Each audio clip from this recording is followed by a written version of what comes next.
We will consider many different styles and genres of film this semester. And as we look at the progression of film history and techniques used in the process of filmmaking, we will hear the word realism. In fact, you use the word realistic to make a positive value judgment about film and other arts. As a film acting teacher, I stress how important it is for actors to adjust their stage acting techniques to something more realistic. The camera is merciless to an actor who tries to convey an emotion or action rather than actually experiencing it.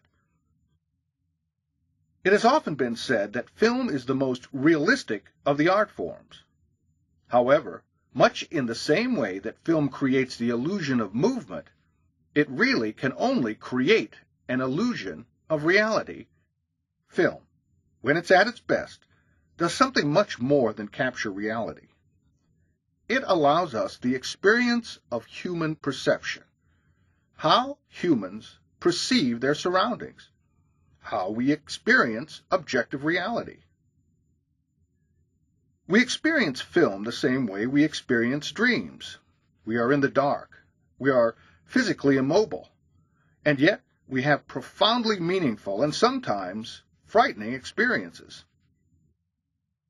Film isn't a three-dimensional experience. It's two-dimensional. We are seeing images flickering in front of us, and we give them more meaning than we would in real life. We become emotionally moved when we are taken from one location to another, and we're taken there in a far swifter manner than we could experience in real life, just like a dream. I don't know if they knew how right they were when they called Hollywood the Dream Factory. And the very earliest filmmakers seemed to realize this. Take a look at this excerpt from one of the earliest narrative films ever made, A Trip to the Moon, by early French filmmaker Georges Méliès.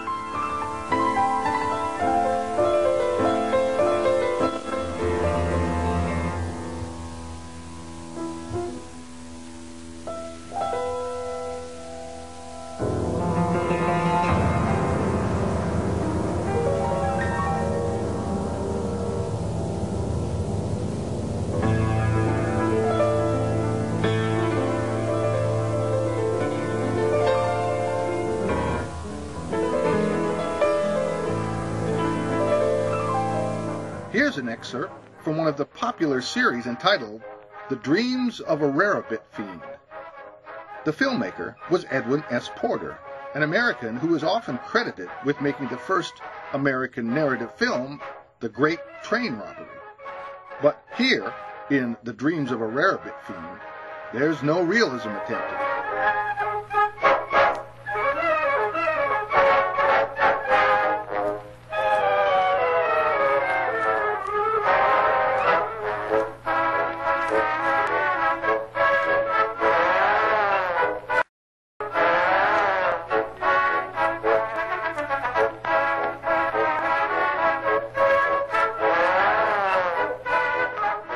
The art of film works best when it understands how much better it relates to human perception, or how we perceive objective reality, rather than human experience, how we live it.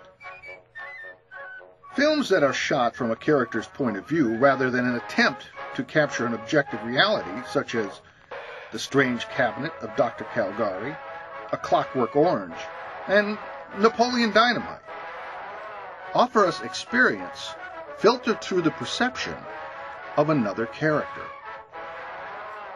As the genius child of photography, filmmaking began as a medium which captured life as an image. As filmmaking progressed in the early years, it followed the rules of composition that were followed by the finest photographers of the time. While there were films that toyed with the notion of filmmaking as perception, it was the work of cinematographer Greg Toland, who combined and altered basic photography techniques during the 1930s, most notably in the seminal film Citizen Kane, that filmmaking moved away solely from photographic composition toward techniques that more clearly took advantage of the strength of film as human perception. But we'll take a look at Citizen Kane and its many contributions to the art of the film later. We'll see you next time.